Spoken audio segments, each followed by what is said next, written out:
tem um propósito, a pergunta é essa. A ver, cabina, lança a pergunta, por favor. Qual é o propósito da Navidade? Porque Jesus vino à Terra, já sabemos, para salvar, ok, pero há algo mais profundo, e é o que veremos hoje. Há algo mais profundo. A Bíblia nos dá 3 razões de por que se hizo Navidade, natividade. Mire, não importa se foi em dezembro, se foi abril, maio, já sabe a onde vou, verdade? Abril, maio formam um solo mês em calendário hebreu, que é Nissan, o primeiro mês do calendário hebreu, Nissan, assim como o carro, Nissan, mas não é propaganda, é o nome, é o nome. Abril, maio. Cristo nasceu por aí, abril, maio.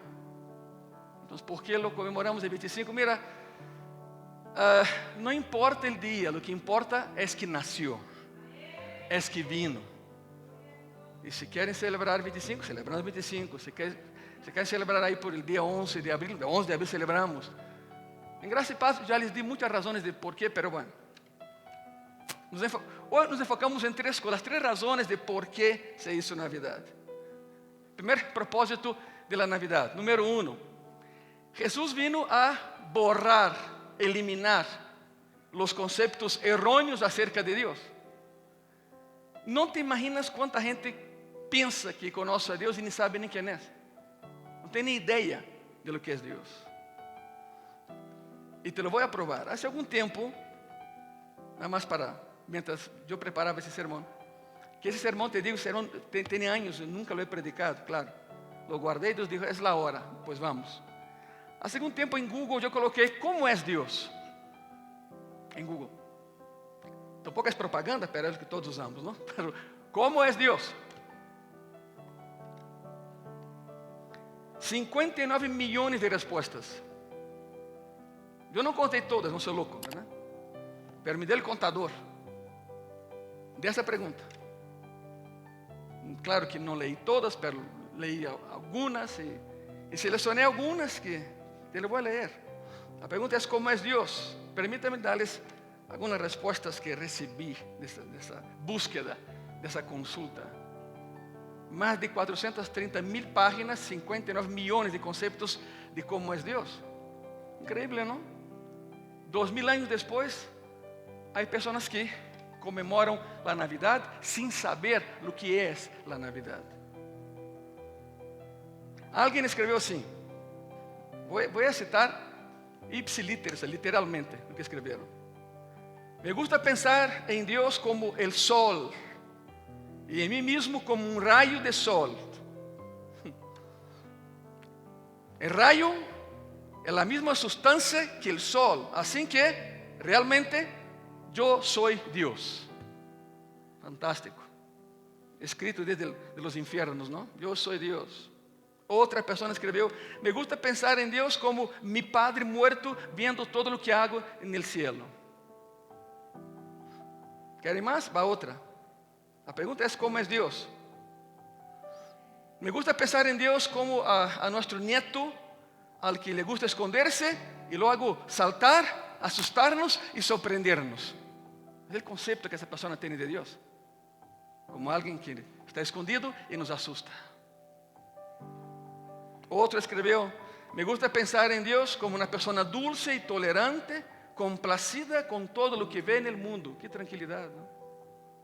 A imagem é outra. Outra pessoa escreveu, me gusta pensar em Deus como, essa está fantástica, uma anciana sábia. E para terminar, com um broche de ouro, um professor universitário escreveu isso. Me gusta pensar em Deus como uma espécie de globo gigantesco com um cérebro enorme flotando no espaço infinito. A ver, busquem na Bíblia se há alguma dessas. Não há nenhuma. Isso é o que a gente crê de Deus. E claro, não é de estranhar que as pessoas evitam a Deus, huyen de Deus, temem a Deus e não querem nada com a igreja, porque têm conceitos equivocados acerca de Deus. Nós, como cristianos, hacemos uma de dos cosas: o formamos a la gente o deformamos a la gente. ¿Qué estás haciendo tú en tu grupo pequeño? Espero que estés formando, no deformando. ¿Sabe? Hay un patrón. Una persona deformada espiritualmente deforma a otra y va a ese patrón. De patrón en patrón. Cada vez que escuchas a alguien comenzar la frase con "me gusta pensar en Dios", ¿cómo? Esa persona está equivocada. Porque ese es un pensamiento. Es algo muy personal, no es la verdad. Me gusta pensar en Dios. Lo que viene será una aberración teológica, te lo puedo asegurar. ¿Cómo es Dios para ti? Bueno, me gusta pensar en Dios, ya, se acabó. Lo que viene no es bíblico. Porque es solo una opinión entre tantas. Lo que necesitamos, iglesia, no es lo que me gustaría pensar de Dios. Lo que necesitamos es la verdad de Dios. ¿Quién es Dios? ¿Cómo Él es? Es la verdad que nos hace libres. Y la palabra dice, la verdad está por encima de todo, porque Él es la verdad, Él es Cristo. No es lo que tú y yo pensemos de Él, es lo que Él es. Las personas tienen la tendencia a imaginar a Dios de la manera que más le conviene a ellas. ¿Te das cuenta de eso? Un Dios permisivo. Un Dios amoroso, pero que no castiga, nada es... La persona intenta hacer de Dios un juguete. Y dice así: quiero que Dios apoye mi estilo de vida. Así que me gusta pensar en Dios así. Quiero que Dios sea mi genio de la lámpara, casi como Aladino. Lo necesito, le pido y me voy. Quiero que Dios sea mi siervo y no al revés. Es lo que algunas personas piensan. Quiero que me sirva, no que yo le sirva a Él. Lo más espectacular es que en la creación fuimos hechos a su imagen. Y hoy tratamos de hacer a Dios a nuestra imagen. Y aún así conmemoramos Navidad. Hay personas que lo hacen todos los años y ni cuenta se dan lo equivocados que están. En la creación Él nos hizo a su imagen, y hoy la tendencia humana es hacer a Dios a nuestra imagen, como somos nosotros. Alguna vez leí un artículo de un sociólogo, lo voy a citar. ¿Cómo termina su artículo? Fue un artículo navideño, por cierto. Así escribió el sociólogo. Dijo: más del 80% de los habitantes de la tierra creen en Dios. El problema es que para muchas de esas personas su imagen o idea de Dios está distorsionada de lo que la Biblia de verdad enseña de Dios. Fue un sociólogo. Ni era pastor y teólogo, no, fue un sociólogo. La verdad, Iglesia Gracia y Paz, personas que nos ven, es que Dios quiere que sepamos cómo Él es. Él se esfuerza por enseñarnos cómo Él es. Así que vino a la tierra en forma humana hace 2000 años para salvarnos, sí, pero hay algo más. Hay algo más allá. La pregunta es: ¿cómo aclara Dios los conceptos equivocados que tenemos acerca de Él? ¿Cómo borra Él las ideas falsas? Lo hace de dos maneras: por lo que enseñó y por la forma en que vivió. Así aprendemos quién es Él. Significa por su ejemplo y por su enseñanza. Van a la par. Hay muchas cosas que puedes aprender acerca de Dios con solo mirar a la creación. Solo mirando a la creación. Nunca estuviste en un lugar, en el campo, donde te sientas y solo observas todo lo que Él hizo para nosotros. ¿Nunca te ha pasado eso? A mí sí. Es más, mi esposa se acostumbró, pero vamos por carretera y alguna vez veo cosas tan hermosas que me salgo, ¿no? Me estaciono y ahí quedamos viendo todo lo que Dios ha hecho para nosotros. Es esto: contempla la creación y vas a entender cómo es Dios. Por ejemplo, sabemos que Dios es un Dios que le gusta la variedad. Él no hizo robots, Él no hizo clones, Él te hizo a ti y a mí. Y aquí en Gracia, mira a tu alrededor, no hay nadie como tú. No hay nadie. A Dios le encanta la diversidad y la variedad. Todos somos diferentes. Isso aprendemos mirando a la creación. Sabemos que Deus es organizado. La naturaleza está organizada en ecosistemas muy, pero muy complejos. Hasta el día de hoy, el hombre sigue descubrindo nuevas especies. Es increíble. Tanto tiempo después y sigue descubrindo nuevos animales y plantas y todo así. Y todavía no termina y nunca va a terminar eso.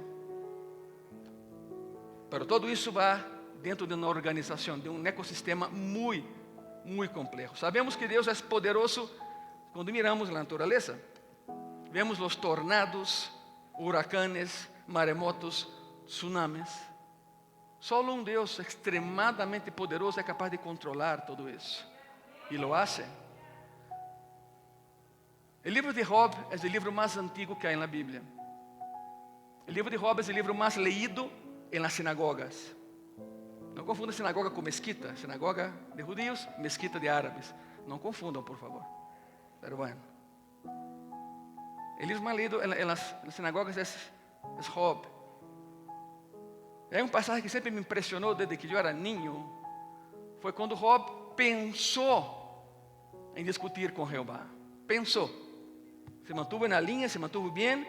Seus 4 amigos, que para nada eram amigos, lo acabaram, lo remataram, verdade?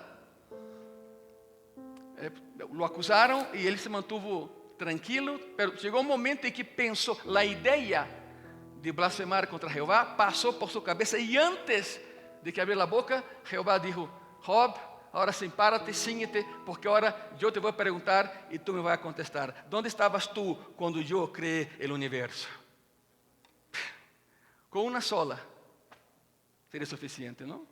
¿Dónde estavas tú cuando yo coloqué límite a los mares y calmé las tempestades? ¿Dónde estabas tú?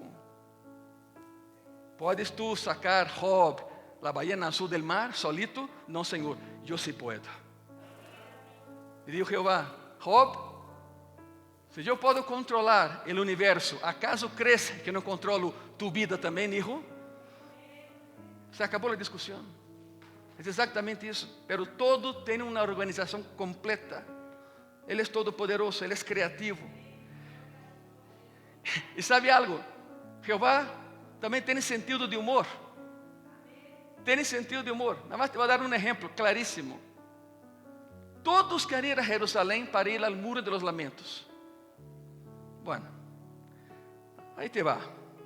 Lo que já falei em Graça e Paz muitas vezes. El Muro de los Lamentos nunca foi parte del templo de Jerusalém. Quizá piense, pastor, ayer compré mi boleta a Jerusalém, lástima, Margarito. ¿Por qué?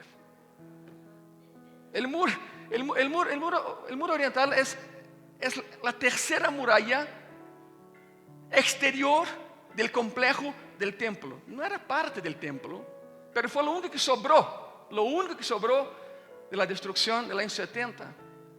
E essa parte do muro é venerada. Por que digo que Jeová tem sentido de humor? Porque justamente há 2000 anos, nessa calle, em frente a essa porção da muralla, era uma calle para os imundos, os sucios de Jerusalém. Nenhum judeu passava por aí, porque aí viviam, segundo eles, é sua ideia de sociedade. Nós como cristianos amamos a todos, verdade? Pero aí viviam os gentiles, aí viviam as lesbianas, aí viviam os homossexuais, aí viviam os assassinos, aí viviam os leprosos, nessa calle. Tinha nome a calle, Entreife, em hebreu, e Entreife significa extremadamente sucio. Quando leproso entrava a alguma cidade, tinha que ir com uma campana gritando Entreife. Entreife significa aléjense de mim, sou imundo. ¿Te imaginas a situação humana dessa pessoa? E Cristo los buscava, los abraçava e los sanava. Quizás tú y yo não tuvimos uma lepra tal como se menciona, pero enfermidade espiritual sí tuvimos. Estamos lejos de Ele. E Ele nos buscou, por isso nasceu. Porque nos buscou, nos restaurou e nos salvou. Es un regalo de Navidad enorme, ¿no? Curiosamente, esa calle, que hace 2000 años era la calle más inmunda para ellos, hoy es el lugar más venerado y adorado del judaísmo. ¿Avisa como Jehová sí tiene sentido de humor? Sí tiene. Todo judío va ahí y coloca sus peticiones en las piedras que separan el muro. Y a las 6 de la tarde pasa un camioncito, recoge todo eso y lo quema, como si nada. Religiosidad otra vez. Por lo tanto, sabemos que Dios sí tiene sentido de humor. Isso é o que podemos ver observando. Pero hay cosas acerca de Dios que solo sabemos gracias a Jesucristo. Si Él no hubiera venido, no lo sabríamos hasta el día de hoy. Te daré algunos ejemplos. Por ejemplo, no sabríamos que Dios es amoroso a menos que Jesús nos lo hubiera dicho y dijo, los amo. No sabríamos que Dios nos perdona a menos que Jesús nos lo dijera y dijo, os perdono. No sabríamos que Dios tiene un plan para nuestras vidas a menos que Cristo nos lo dijera. Y Cristo dijo, tu vida es un propósito mío y nadie va a estorbar que se cumpla ese propósito. De hecho, ya sé que eres cristiano o no, o una persona religiosa o no, dices, bueno, sé que Dios me ama. ¿Cómo sabes que Dios te ama? Porque Jesús te lo dijo, verbalmente. Él vino a la tierra y nos enseñó que Dios es amoroso y perdonador y tiene un plan para nuestras vidas. Jesús destrozó un montón de mitos que había acerca de Dios. Por ejemplo, Cristo rompió el mito de que Dios es distante e indiferente, que nos crió y nos dejó ahí. Eso enseña el judaísmo. Nos dejó ahí. Que Dios está demasiado ocupado para verte, para verme. No. En ese planeta somos 7 billones de personas. Y Dios te llama por tu nombre. Es increíble, ¿no? Para Él eres la única persona en ese planeta que te trata así. Y te trata así.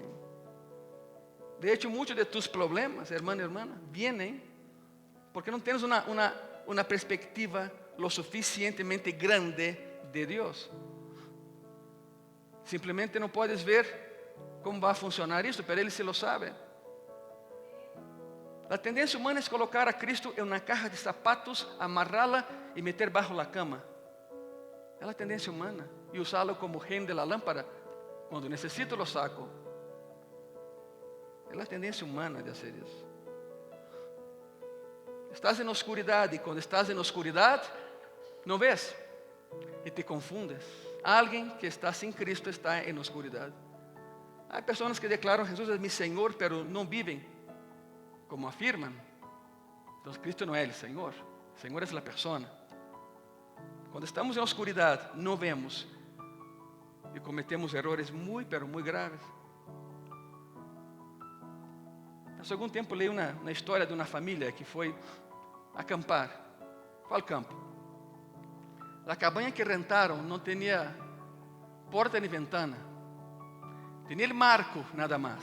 O sea, les vendieron gato por liebre, ¿no? O sea, no era lo que pensaban. Y como estaba muy aislado, ni modo que reclamar, el papá dijo, pues ni modo, vamos a disfrutar aquí el fin de semana, ¿no? En esa cabaña, sin puertas ni ventanas. Había el marco nada más, vacío. Entonces, en la noche entró un montón de zancudos, ¿no? Así como una escuadrilla de zancudos. Entonces la mamá, preocupada por los hijos, y para no molestar a nadie, no prendió la luz de la cabaña, entonces fue por el repelente de insectos. Ahí tanteando encontró, o pensó que había encontrado. Llega a la habitación de sus hijos, empieza a rociar todo. Las paredes, sus hijos, estaban dormidos, ¿eh? Y no prendió la luz porque no quería molestar.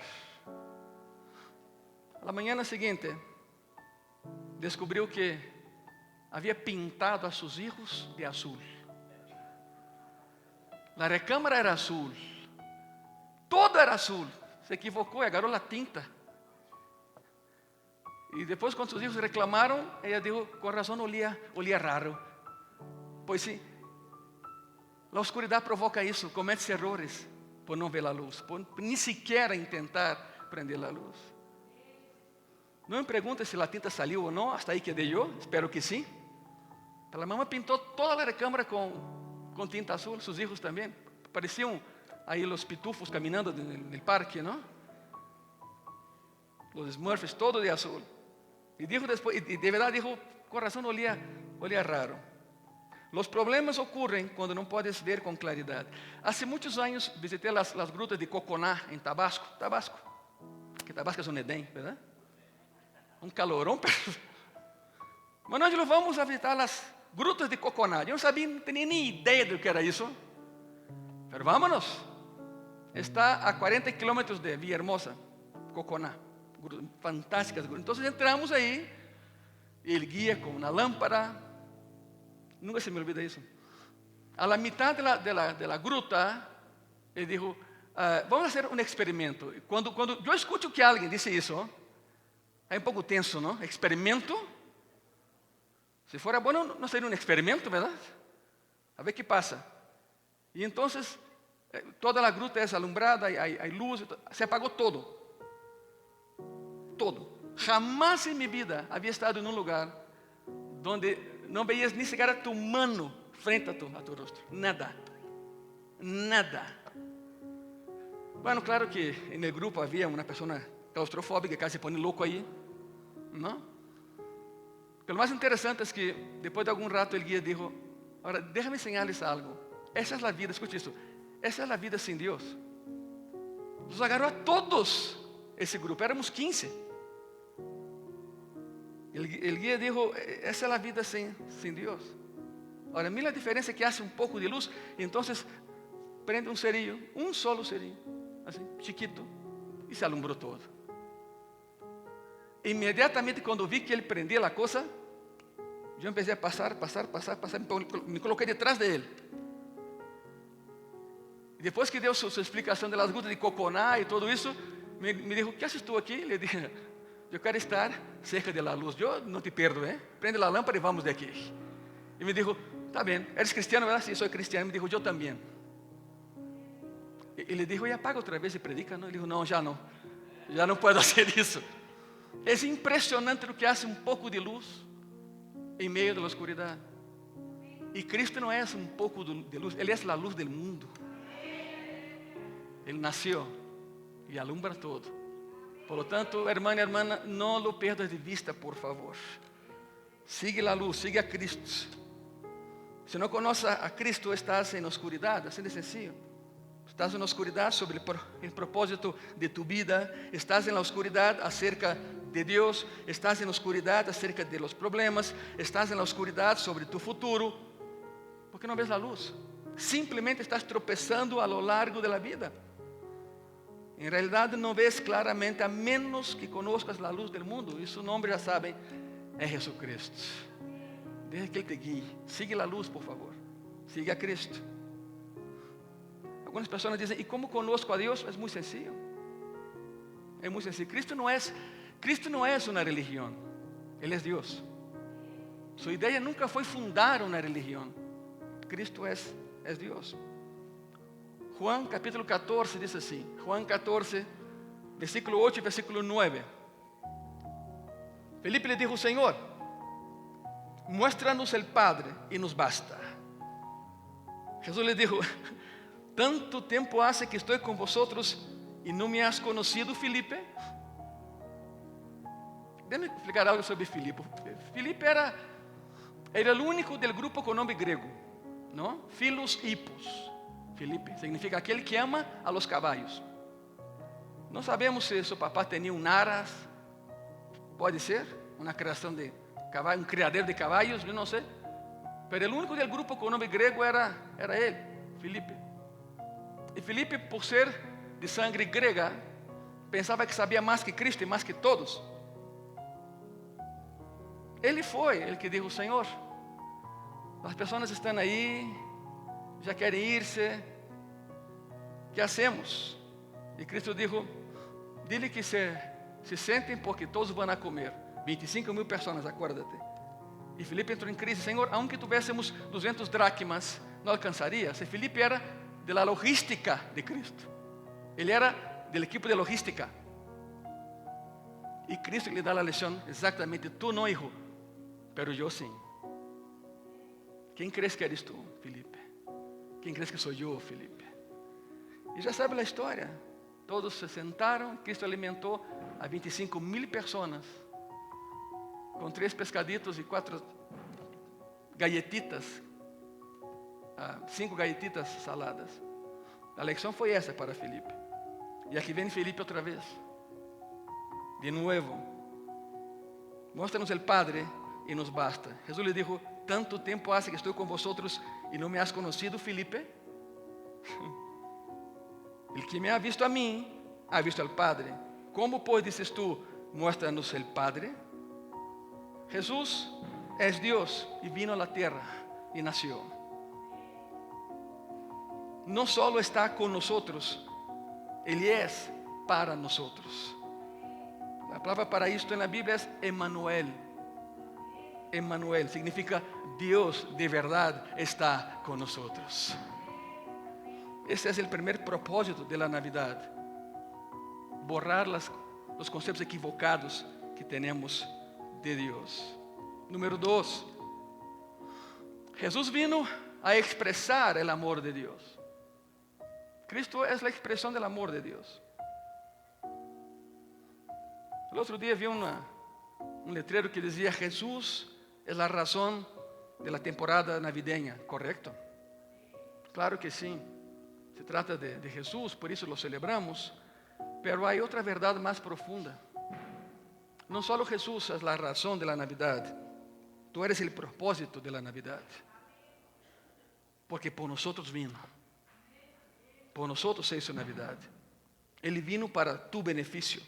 Si no necesitaras lo que Jesús tiene, Dios no habría enviado a nadie. Dios no había venido. No estaríamos celebrando la Navidad si no necesitáramos de un Salvador. Por eso vino. En esa temporada como que abundan, pululan, ¿no?, las películas navideñas. Es normal. Y en la mayoría de ellas aparece un ángel. Un ángel. Películas clássicas de Navidad, Deus envia a um ángel. O problema com isso é que sim, Deus enviou um ángel para anunciar que Cristo havia nascido, pero o regalo era Ele mesmo vino. Não enviou um representante, Ele mesmo nasceu. Ele mesmo vino. Em Navidad, nos esforçamos tratando de encontrar o regalo perfeito para algumas pessoas. Pero la mejor expresión del amor no son tus regalos. ¿Sabías eso? La mejor expresión de amor no es tu regalo, es tu presencia. Las personas quieren estar cerca de ti porque te aman, te quieren. Conozco a personas que envían regalos y dicen, no voy a estar, pero está tu regalo. ¿Qué es eso? El que recibe eso no quiere el regalo, te quería a ti. No tu regalo. Tu regalo es bienvenido, claro. ¿Verdad? Pero las personas te quieren a ti. Es muy curioso porque yo nunca he visto a alguien en su lecho de muerte que estando ahí haya dicho, tráiganme mis trofeos, mis diplomas, mis reconocimientos. No. La persona quiere estar cerca de otras personas. La familia y los amigos. Nos esforçamos para encontrar regalos e não nos damos conta que o regalo já foi dado. O regalo é Cristo. Pero temos que estar aí, a presença. A gente quer tua atenção, tu amor. Querem que estés aí. Tu presença é mais importante que tu regalo. Tenho por seguro. Tenho por seguro. Deus não só enviou um regalo e disse, quero que sepas que te amo. Não, Ele vino a demonstrar como te ama, como nos ama. No solo lo dijo, sino que también lo demostró. Primera de Juan capítulo 4, versículo 9 y versículo 10. En esto se mostró el amor de Dios para con nosotros, en que Dios envió a su Hijo unigénito al mundo para que vivamos por Él. En esto consiste el amor. No en que nosotros hayamos amado a Dios, sino en que Él nos amó a nosotros y envió a su Hijo en propiciación por nuestros pecados. ¿Qué es propiciación? El precio que fue pago. Fue propicio a nosotros. De hecho, el amor de Dios es cuatridimensional. No tiene solo 2 dimensiones, tiene 4 dimensiones. Efesios 3 dice así, Efesios 3, versículo 18 y versículo 19. Que seáis plenamente capaces de comprender con todos los santos cuál sea, está subrayado, mira, la anchura, la longitud, la profundidad y la altura, y de conocer el amor de Cristo que excede a todo conocimiento, para que seáis llenos de toda ¿qué? De la plenitud de Dios. Conoce a Dios conociendo a Cristo. Hay preguntas. La primera es esa: ¿cuánto dura el amor de Dios? El tiempo suficiente para durar para siempre. ¿Qué tan amplio es el amor de Dios? Lo suficientemente ancho como para estar en todas partes. ¿Qué tan amplio es el amor de Dios?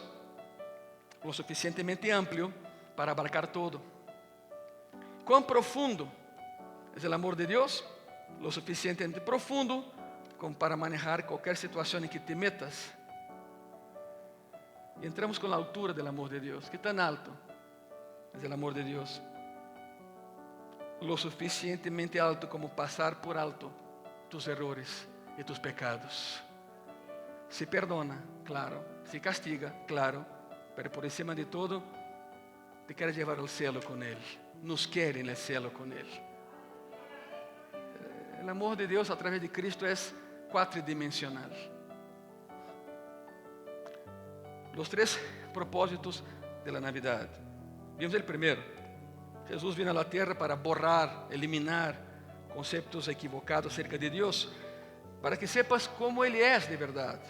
Número 2, vino a expresar el amor de Dios para que sepas cuánto le importas, porque no estás solo, sola en este mundo. Tú no estás solo.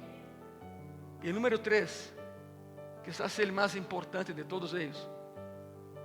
Número 3, Jesús vino a permitirnos una relación con Dios. El pecado nos separa, Cristo nos une, Cristo nos acerca. Efesios 1, versículo 5, versículo 6. En amor, habiéndonos predestinado para ser adoptados hijos suyos por medio de Jesucristo, según el puro afecto de su voluntad, para alabanza de la gloria de su gracia, con la cual nos hizo aceptos en el amado, en Cristo, en Dios. La razón de por qué estás vivo o viva, la razón por qué tu corazón está funcionando y latiendo en este momento y estás respirando, es porque Dios quería una familia. Y Dios te quería a ti en su familia. Por eso te permitió nacer. No eres un accidente. No eres un accidente. No importa si tus padres te planearon, Dios te planeó. Puede haber padres accidentales, pero no hay hijos accidentales. Por eso permitió que nacieras, porque Él te planeó. Quizás tu papá y tu mamá, yo no sé. Cuando yo tenía 10 años, mi papá me dijo: eres un accidente. No te planeamos, Ángelo. Lo siento. Planeamos a tu hermana, a tu hermano, pero a ti no. Los judíos son muy directos. Mi papá me dijo eso a los 10 años de edad. No te planeamos, hijo. Eres un accidente. Entonces, ok, papá, está bien. Pero pasa el tiempo y no se queda con esa idea. Y Satanás te ataca por ahí. No te quieren, no te aman. Hasta que un día me entregué a Cristo. Y una noche, la noche que me entregué a Él, en Managua, Nicaragua, una noche de lluvia allá, lo primero que Cristo me dijo fue: Ângelo, tú no eres un accidente, tú eres mi propósito. Cambió mi vida. Yo me acuerdo que no pasó nada, perdoné a mi papá, nos hicimos amigos, sin ningún problema. Pero yo quedé con eso. Yo pensé: Señor, tú me lo has dicho, pero yo quiero que mi papá me lo diga.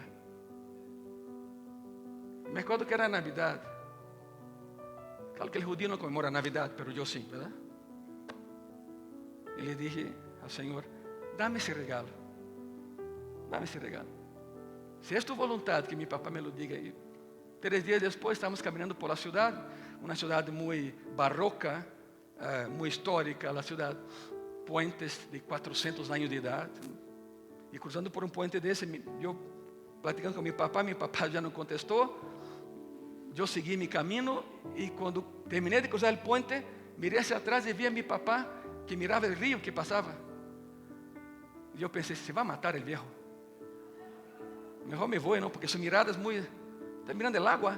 Entonces me acerqué y le dije: papá, ¿estás bien? Me miró y me dijo: Ângelo, lo que te voy a decir, guárdalo muy bien porque jamás te lo voy a repetir. Me dijo: ¿me estás preocupando? ¿Qué pasó, papá? Me agarró del hombro y me dijo: hijo, no eres un accidente, eres mi hijo. Y te amo. No estoy de acuerdo con tu decisión allá con los cristianos, pero eres mi hijo, no eres un accidente. Y te amo. Entonces entré en shock, ¿no? Y le dije: ¿qué me acabas de decir? Me dijo: te lo dije una sola vez, vamos, adelante, camina, vamos caminando. Tú no eres un accidente. Tu vida es un proyecto de Dios. Tu vida es un propósito de Dios. Y hasta que cumplas, Él te llama a su gloria. De lo contrario sería fácil, ¿no? Me entrego a Cristo y de inmediato al cielo. ¿Alguna vez has pensado por qué te dejas aquí todavía? Todavía no has cumplido con tu propósito de vida en Él. En Él. Jesús vino para permitir que nos relacionáramos con el Padre.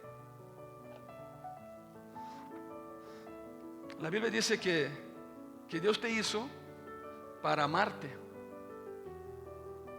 Permitió que nacieras para que fueras objeto de su amor. Por eso estás vivo. Y Él quiere tener una relación cercana contigo. Es lo que Él desea. Romanos capítulo 5 dice así.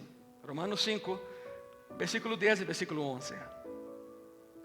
Porque si siendo enemigos fuimos reconciliados con Dios por la muerte de su Hijo, mucho más, estando reconciliados, seremos salvos por su vida. Y no solo esto, sino que también nos gloriamos en Dios por el Señor nuestro Jesucristo, por quien hemos recibido ahora la reconciliación. Él dijo: yo soy el camino, verdad y vida. ¿Se acuerdan cómo sigue eso? Nadie sino por mí. No hay un atajo al cielo. Ninguna religión te lleva al cielo. Ningún pastor te lleva al cielo. Pero Cristo sí lo hace. Por eso nació. Por eso nació. Para enseñarte el camino al cielo. Eso es muy importante. Puedes conseguir los 2 primeros propósitos de la Navidad y aún así perderlo todo por no tener una relación con Él. Puedes entender cómo es Dios, tener un concepto claro de Dios y aún así perderte el tercero porque nunca estableces una relación con Él. Y ahí lo perdes todo. ¿Cómo comienzo una relación con Jesús? Muy sencillo, ¿no? Decido poner mi confianza en Él. Decido aceptar su amor, su perdón y su salvación. Y ahí empieza una relación con Él. Se supone que la Navidad es una época muy feliz para todos. Decimos: feliz Navidad, ¿no? Feliz Navidad. Pero Iglesia, Gracia y Paz, la verdad es que para algunas personas es un momento muy difícil. Seamos claros. Decimos Feliz Navidad, pero la verdad no sabemos si esa persona tendrá una feliz Navidad. Es nuestro deseo, es nuestro anhelo. Para algunos, la temporada navideña es una temporada de dolor. Trae a colación todo tipo de relaciones no resueltas, expectativas poco realistas. A veces trae a la mente sueños incumplidos y a veces una dolorosa soledad, aún estando en Navidad. Recuerdos muy hirientes o desalentadores o desgarradores. Y para algunos de ustedes será una Navidad sin un ser amado. Me incluyo en el grupo. Soy judío, pero soy cristiano y entiendo la Navidad. Para algunos de ustedes será la primera Navidad o la segunda o la tercera sin la presencia de un ser amado. Él lo extraña, si lo extrañamos, claro, es normal. No te sientas mal por llorar en Navidad. Va a suceder. Somos seres emocionales. Cristo nos hizo así. Pero siempre hay una promesa. Porque es Navidad, siempre hay una promesa. Salmo 34, versículo 18. Cercano está Jehová a los quebrantados de corazón y salva a los contritos de espíritu. Esa es Navidad. Preparémonos para ese día. Jesús es la luz del mundo y quiere iluminar la oscuridad, las cosas que no puedes entender. Quizás digas, no hay salida, no puedo ver salida de esto. Pues Él te quiere ayudar a que veas la salida. La salida es Él. Él te dice, no busques más, veme a mí, mírame a mí. Hay ocasiones en que cuando miramos a nivel horizontal no hay solución. No hay solución. Baal Zephon es un pueblito cerca del mar. Baal Zephon es el lugar por donde pasaron el éxodo. Ahí se abrió el mar. Baal Zephon todavía existe. Baal Zephon tiene 1.500 personas hoy, todos pescadores. Está en la Biblia, Baal Zephon. Y cuando yo me convertí, de las muchas cosas que no entendía era eso. Yo decía, ¿por qué pasaron por ahí? Si fuera un poco más al norte, no hay ni agua, se pasa. ¿Por qué 3 millones de personas tuvieron que pasar por ahí? Y la respuesta es, porque Jehová lo quiso así, ¿verdad? Pero hay algo más, hay algo más. ¿Entiendes cuando estás en Baal Zephon? Baal Zephon es una calle sin salida. Llegas ahí y a tu izquierda, montañas. A tu derecha, desierto desconocido. Detrás de ti, Egipto y Faraón que viene detrás de ti, sobre tus talones. Y enfrente de ti, el mar. Diría el hermano Tintán que en el mar la vida es más sabrosa, ¿no? Pero no fue así para los egipcios que quedaron ahí varados, ¿no?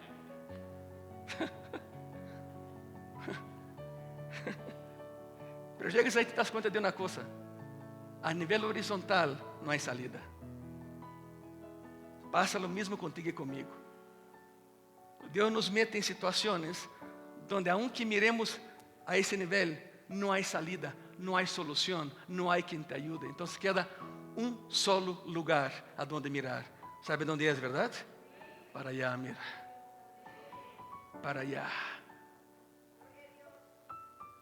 David lo dijo muy bien. ¿De dónde vendrá mi socorro? ¿De las montañas? No, de aquel que hizo las montañas. Su nombre es Jehová de los ejércitos.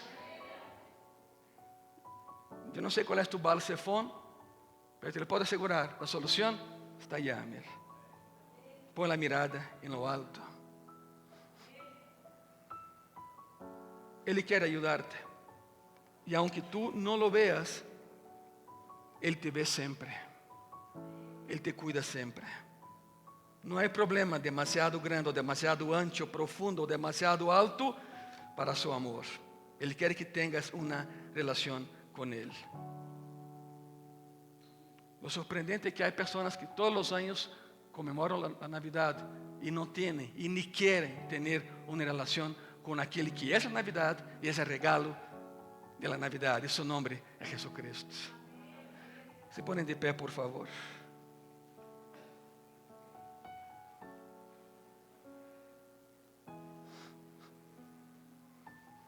Eu te vou invitar aqui, vengas aqui adelante, por favor. Os que podem vir, os que querem vir, apresenta-te ante Cristo uma vez mais. Não salgas de aqui sem haver hablado com Ele antes. Os que se podem hincar, hinquem-se, por favor. Usem as almohadas que temos a um lado também allá.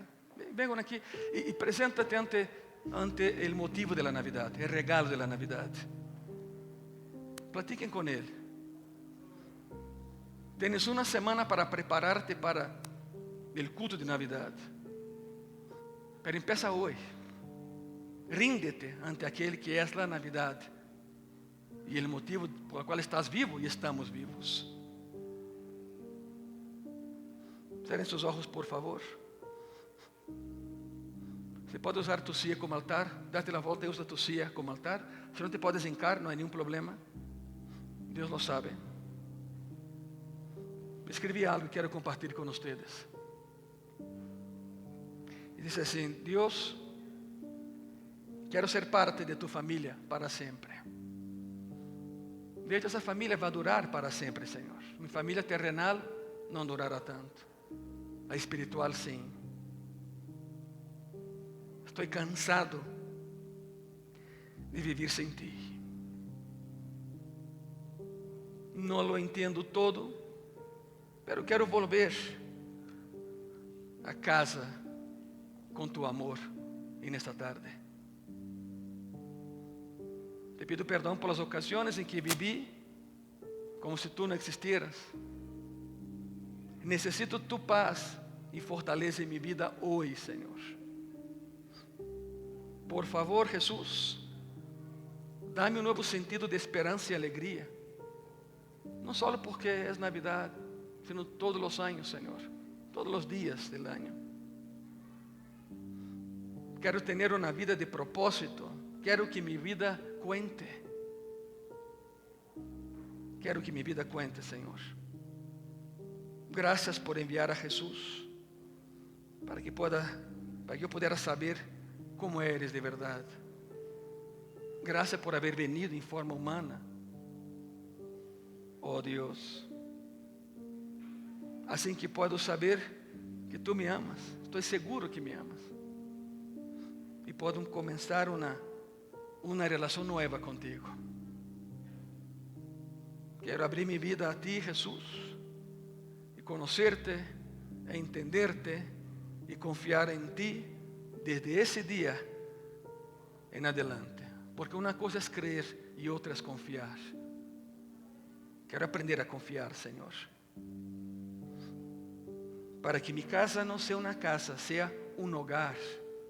Porque todos podem ter casas, mas poucos têm um hogar. E a diferença eres tu, Jesus. Essa é a diferença. E quando vaya contigo ao cielo, que pueda verte por la eternidade, Senhor, adorando-te com mis hermanos e hermanas allá no cielo. Pero aqui na terra aprendemos como será no cielo. Disso se trata. Graças, Padre. Amém. Agora haz tu oração. Habla com Ele, vamos. Essa foi minha oração. Haz tu oração. Abre tu coração, como se amanhã não existiera, como se tratara de hoje nada mais, e habla com Ele. Graças, Senhor Jesus. Espírito Santo de Deus, graças porque eres Ele que nos confronta com nosso pecado. Eres aquele, Senhor, que nos leva a onde nunca pensamos estar. Por lo tanto, graças. Muitas graças porque é Navidad, Senhor. Gracias, amén y amén. Gracias, Padre. Gracias, amén. Pouco a pouco vai se parando, por favor. Sigan orando. Regrese a sus lugares, por favor, orando. No dejes de orar. Gracias, Señor. A ti la gloria. A ti la gloria, Señor. Gracias. Aleluya.